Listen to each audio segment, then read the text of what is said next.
মতাদর্শে যারা শুনছেন সবার প্রতি আন্তরিক কৃতজ্ঞতা। অসাধারণ বোলিং ডিসপ্লে, এবং এই বোলিং ডিসপ্লেতে বাংলাদেশের নেতৃত্ব দিলেন পেসাররা, স্পেসিফিক্যালি নাহিদ রানা। প্রথম 5 ওভারে 5 উইকেট নিয়েছেন। পাকিস্তানের অবস্থা একটা সময় এমন ছিল যে আসলে তারা 100 করতে পারবে কি পারবে না সেটা নিয়ে একটা ধকপক অবস্থা হয়েছিল। 81 রানে 8টা নেই। নাহিদ রানা মিরপুর স্টেডিয়ামে, শেরেবাংলা স্টেডিয়ামের সেরা বোলিং ফিগারটা নিজের করে নিতে পারবেন কি পারবেন না, 6 উইকেট 26 রানে মুস্তাফিজের ওই যে রেকর্ডটা ভাঙতে পারবেন কি পারবেন না, সেই হিসাব নিকাশ যখন চলছিল তখন মেহেদী হাসান মিরাজ, তাসকিন আহমেদ এবং শেষে গিয়ে মুস্তাফিজুর রহমান পরের 5টা নিয়ে নিলেন। কিন্তু ঘটনা যেটা ঘটেছে সেটা হলো 114 মধ্যে প্যাকেট হয়ে গেছে পাকিস্তান। বুলবুল ভাইয়ের অতি প্রিয় বন্ধু, যেই পাকিস্তান এভাবে প্যাক হয়ে যাবে দেখে আমিনুল ইসলাম বুলবুল তিনি অস্ট্রেলিয়ায় তারাবি পড়ছেন, তিনি বাংলাদেশে আসতে রাজি না। সত্যি কথা, কিন্তু তার এই দোয়া দরুদ কোনো কাজে লাগে নাই।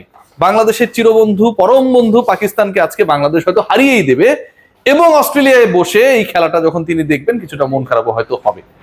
এই আলোচনা যখন করছি, অনেকে আপনাকে পলিটিক্যালি নিতে পারেন, নানাভাবে নিতে পারেন। বাংলাদেশের আলটিমেটলি সবশেষ টি-20 বিশ্বকাপে খেলতে না পারার যে দুঃখ কষ্ট, ক্রিকেটারদের যে তাড়না, অ্যাবিলিটির জায়গায় যে নিজেদেরকে প্রমাণ করতে না পারার কষ্ট, এগুলোকে কিন্তু কোনোভাবেই আপনি আমি আলাদা করতে পারবো না। যে দলটা 5 মাস পর ওয়ানডে খেলতে নেমেছে, যেই দলটার ওয়ানডে ফরম্যাটের র্যাঙ্কিং হচ্ছে নাম্বার 10th, যেই দলটা 9-এর মধ্যে না থাকলে, প্রকারান্তরে 8-এর মধ্যে না থাকলে সরাসরি পরের ওয়ার্ল্ড কাপ খেলতে পারবে কি পারবে না, এরকম একটা অবস্থা যখন তারা র্যাঙ্ক 4 টিমের বিরুদ্ধে খেলতে নামে এবং তাদের 114-র মধ্যে অল আউট করে দেয়, ঠিক তখন আসলে সেই দলের প্রশংসা করতে হবে। অনেকেই কমেন্ট বক্সে আমি দেখছিলাম বিভিন্ন পেজেস গুলোতে বলার চেষ্টা করছেন দানগেতের উইকেটে বাংলাদেশ তেমন করবেই। ভাই, বাংলাদেশের স্পিনাররা যখন ভালো করে, সাকিব আল হাসান, মেহেদী হাসান মিরাজ, তাইজুল ইসলামরা যখন ভালো করে প্রতিপক্ষকে দোষিয়ে দেয়, স্পিনিং ট্র্যাক নিয়ে আপনি ধানক্ষেতের সেই তত্ত্ব বাস্তবায়ন করতে পারেন। বাট এখানটায় যখন নাহিদ রানার মতো 140-45 স্পিডে যিনি বল করছেন, তার মতো বোলাররা, তাসকিনের মতো বোলাররা যখন সাকসেসফুল হন, আসলে এই উইকেটটাকে আপনি ধানক্ষেত বলতে পারেন কিনা। যেই উইকেটের 7টা, যেই উইকেটে 10 উইকেটের প্রতিপক্ষের 7টা উইকেট পেসাররা নিয়েছেন, 70% উইকেট পেসারদের দখলে, সেই উইকেটকে কি ধানক্ষেত বলার সুযোগ রয়েছে নাকি? বাংলাদেশের bowling department properly spot on ছিল, প্রপারলি ক্লিক করেছে। নাহিদ রানা 4th বোলার হিসেবে বোলিং অ্যাটাকে যুক্ত হয়েছেন, তার আগে আরো 3 জন বল করেছেন। 4র্থ বোলার হিসেবে আসার পরেই আসলে বাংলাদেশ সফলতা পাওয়া শুরু করে, এবং তার প্রথম ওভার, দ্বিতীয় ওভার, তৃতীয় ওভার, চতুর্থ ওভার, পঞ্চম ওভার, প্রথম 5 ওভারে 5টা উইকেট তুলে নেওয়া, এটাই দেখায়, এটাই প্রমাণ করে, ইন্ডিকেট করে যে বাংলাদেশ বোলিং ডিপার্টমেন্ট সত্যি সত্যি অসাধারণ। শুধু করেনি, মিরপুরের উইকেট যে ধানক্ষেতের না, এটা যে আসলে একটা ইভেন্ট উইকেট, যেখানটায় স্পিনাররাও ভালো করেছে, মেহেদী হাসান মিরাজ, যেখানটায় পেসাররা নিয়েছেন 7 উইকেট, সেই ব্যাপারটাকে ইন্ডিকেট করে। আজকের ম্যাচে সিগনিফিকেন্ট কয়েকটা পয়েন্ট রয়েছে। একটা হচ্ছে ওই যে প্রথম 5 ওভারে নাহিদ রানা যেভাবে ভালো করলেন, এবং একই সাথে আপনারা খেয়াল করে দেখবেন যে মেহেদী হাসান মিরাজ কিন্তু অনেক সমালোচনা হচ্ছে। মেহেদী হাসান মিরাজের ক্যাপ্টেন্সি ভালো না, মেহেদী হাসান মিরাজ দলে থাকার যোগ্য না, যখন যে যাকে পায় তার সমালোচনা করতে খুব ভালোবাসে, মন খুলে সেটাই চলছে। কিন্তু এন্ড অফ দ্য ডে মিরাজের ফিল্ডিং সেটআপ কেমন ছিল? ওই যে নাহিদ রানার বলেই যখন আগা আউট হয়ে গেলেন, যে ক্যাচটা তানজিদ তামিম গ্রহণ করলেন, অসাধারণ একটা ক্যাচ, হাতে পড়লো, হেলমেটে লাগলো, আবার পড়লো, ফাম্বলিং হলো, শেষ পর্যন্ত দৌড়লেন এবং ব্যাটসম্যান আউট। 140-এর বলে যখন এরকম একটা সিচুয়েশন ক্রিয়েট হয় এবং ওই পজিশনে একজন ক্রিকেটার এরকম একটা ক্যাচ নেন, তার থেকেও দুর্দান্ত ডিসিশন ছিল এক্সট্রা বাউন্সে এরকম ধকপকানি তৈরি হইতে পারে পাকি ব্যাটারদের, এবং ওই জায়গায় ক্যাচ উঠতে পারে, এই সেন্সটা মেক করে একটা ফিল্ডারকে সেট করা, যেই কাজটা ultimately Bangladesh team management captain করেছে। এই ম্যাচে তো নাহিদ রানারও থাকার কথা ছিল না।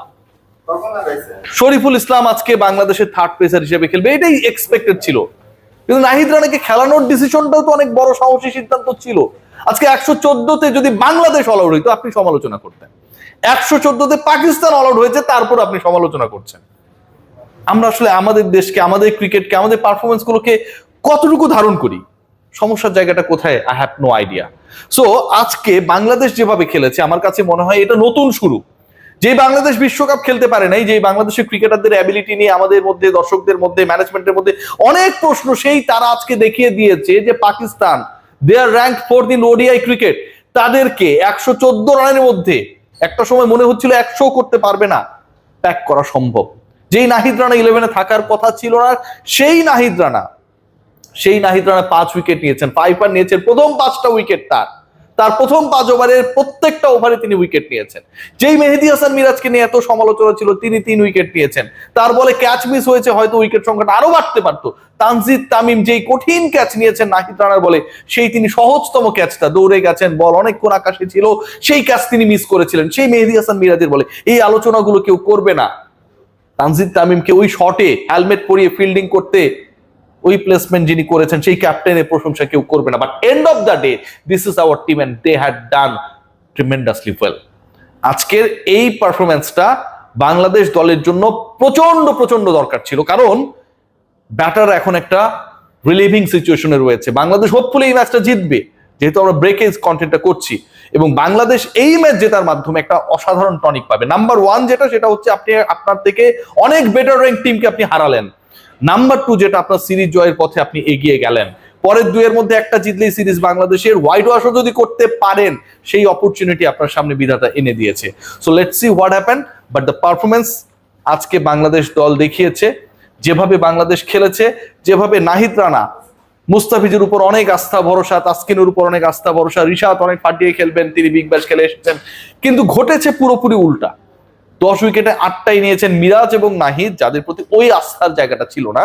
সো ওভারঅল আমার কাছে মনে হয় এটা বাংলাদেশ দলের জন্য, বাংলাদেশ দলের ব্যাটারদের জন্য, যারা এই রমজান মাসে মাঠে এসে খেলা দেখার চেষ্টা করেছেন রোজা থেকে তপ্ত দুপুরে, তাদের জন্য একটা ব্লেসিং পারফরমেন্স। শেষে আবারও বলতে হয়, যারা ময়েশ্চার হারাচ্ছেন, লিলি হুইপসিয়া বডি ওয়াশ আপনার শরীরে 72 ঘন্টা পর্যন্ত ময়েশ্চার ধরে রাখতে দারুণভাবে কার্যকর। সবাই ভালো থাকবেন, take great care, let's hope for the best of our team.